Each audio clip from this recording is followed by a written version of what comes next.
আমি আবার চলে এসেছি রিঙ্কি পেজে, তোমাদের সবাইকে ওয়েলকাম। আজকে আমি করব লাউ চিংড়ি, আর তোমাদের সাথে শেয়ার করব। লাউতে এই যে হলো লাউ, আর এই যে হলো চিংড়ি। ঠিক আছে, লাউ চিংড়ি যখন করব এবার কেটে রেডি করে তোমাদের তখন দেখো। লাউটাকে কেটে নিই, ঠিক আছে, এইভাবে কেটে এবারে কুচিয়ে নেবো, কুচিয়ে তারপরে তোমাদের দেখাচ্ছি। লাউ কাটা হয়ে গেছে, লাউয়ের মধ্যে একটা কাঁচা লঙ্কা দিয়েছি, এইভাবে লাউটা কেটেছি। কেটে এবারে লাউটাকে সিদ্ধ বসিয়ে দেবো, বসিয়ে দিয়ে সিদ্ধ বসিয়ে দিয়েছি। সিদ্ধ দেওয়ার সময় আমি 1 চামচ নুন দিয়ে দেবো, একটু লাগলে দিয়ে দেবো। নুনটা দিয়ে সিদ্ধটা বসিয়ে দেবো। দেখে নেবো এটা সিদ্ধ হয়ে গেছে।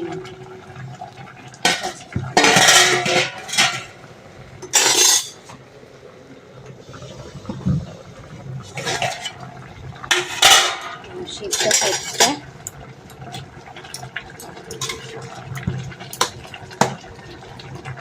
সিদ্ধ হচ্ছে, সিদ্ধ হয়নি।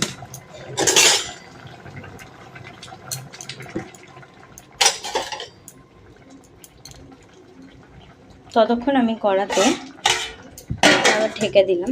তখন আমি কড়ার মধ্যে এই যে চিংড়ি মাছটা যে ধুয়ে নুন হলুদ মেখে রেখেছি, চিংড়ি মাছটাকে ভেজে নেব। গ্যাসটা জ্বালিয়ে নিয়েছি, এবার এর মধ্যে তেলটা দিয়ে দেবো। তেলটা বাকি ছিল একটুখানি, আমি আগে যে মাছ করেছি তার তেলটা ছিল, সেই তেলটা দিয়ে চিংড়ি মাছটা আমি ভেজে নেব। তেলটা এসে গেছে, ধোয়া ছাড়তে শুরু করে দিয়েছে তেলটাতে। এবার আমি চিংড়ি মাছটা ছেড়ে দেবো।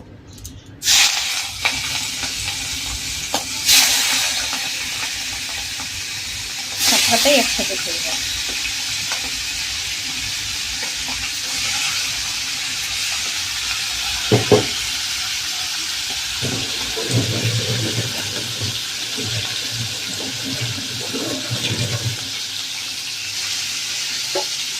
লাউ চিংড়িতে না, চিংড়ি আমি বেশি ভাজি না।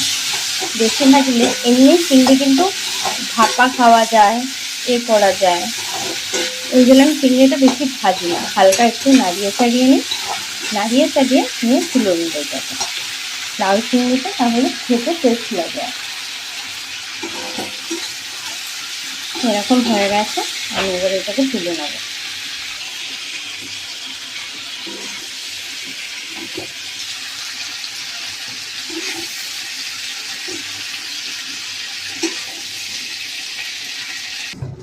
আর একবার দেখে নেব এটা হয়েছে নাকি সিদ্ধটা।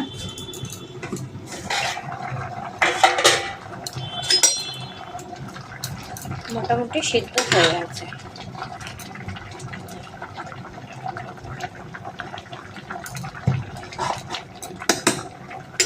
এই যে চিংড়ি মাছের যে তেলটা আছে, এই তেলটা দিয়ে আমি রান্নাটা করব। সিদ্ধটাকে নামিয়ে নিয়ে জল দিয়ে ভালো করে ধুয়ে চটকিয়ে তারপর আমি দেখাচ্ছি। এই যে ঢালা হয়ে গেছে, আমি এবার একটু ঠান্ডা জল দিয়ে এটাকে এরকম করে একটু চটকিয়ে নেব।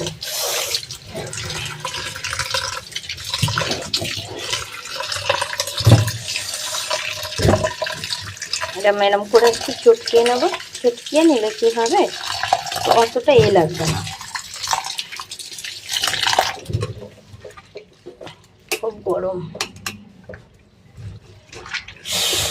খুবই গরম।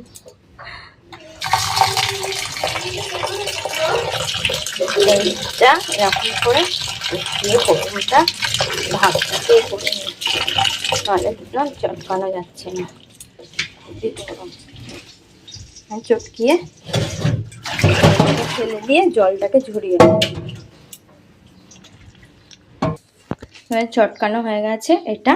এবারে এতটা জিরে আর যে সাদা জিরে আর হলো আর তেজপাতা, সাদা জিরে আর তেজপাতা তাই দেব, অল্প করেই দেবো, ঠিক আছে। আর এই যে তেজপাতা, এই সাদা জিরে তেজপাতাটাকে একটুখানি ভালো করে ভেজে নেব। ভেজে নেওয়ার পরে যে লাউটা আমি সিদ্ধ করে রেখেছিলাম এবং চটকিয়েছি, সেটাকে নামানোর পরে সেই লাউটাকে এর মধ্যে দিয়ে দেবো।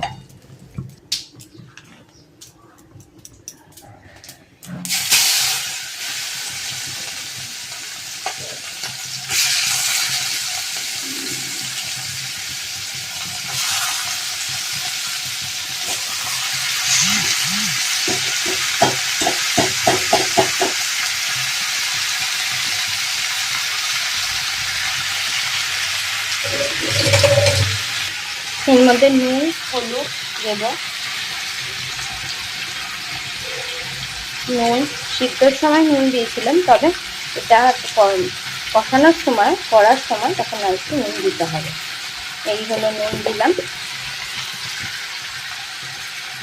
এই হলো 1 চামচ হলুদ দিলাম। এবারে এরকম ভাবে নাড়িয়ে দেব।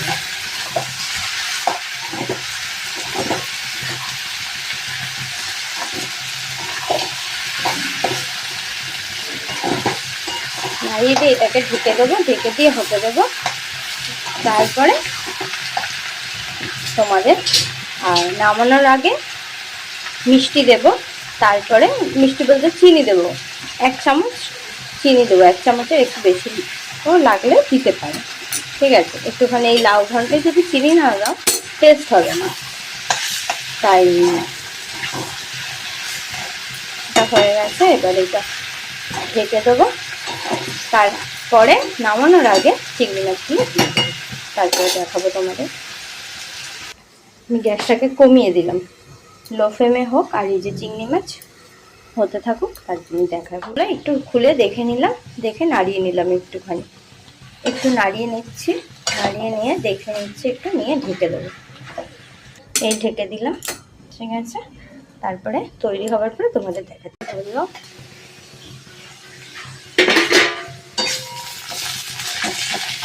এই আমাদের হয়ে গেছে প্রায়। এবারে চিংড়ি মাছটা আমি দিয়ে দেবো।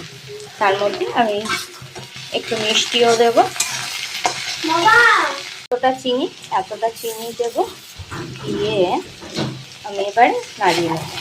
তারপরে নামিয়ে তোমাদের দেখাচ্ছি কেমন হলো। নামানো হয়ে গেছে আমাদের লাউ চিংড়িটা। এই হলো আমাদের লাউ চিংড়ি। আর ঢেকে দিই লাউ চিংড়িটা, ভালো করে দেখিয়ে দিই আর একবার। এই যে হলো কমপ্লিট হয়ে গেছে আমাদের লাউ চিংড়ির ঘন্ট।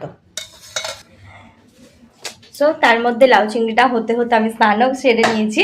স্নান সেরে এবারে আমি খেতে বসবো। তোমাদের আমার ভিডিওটা কেমন লাগছে এবং কেমন লাগলো সেটা বলো, কমেন্টস করো, শেয়ার করো। চলো টাটা, বাই।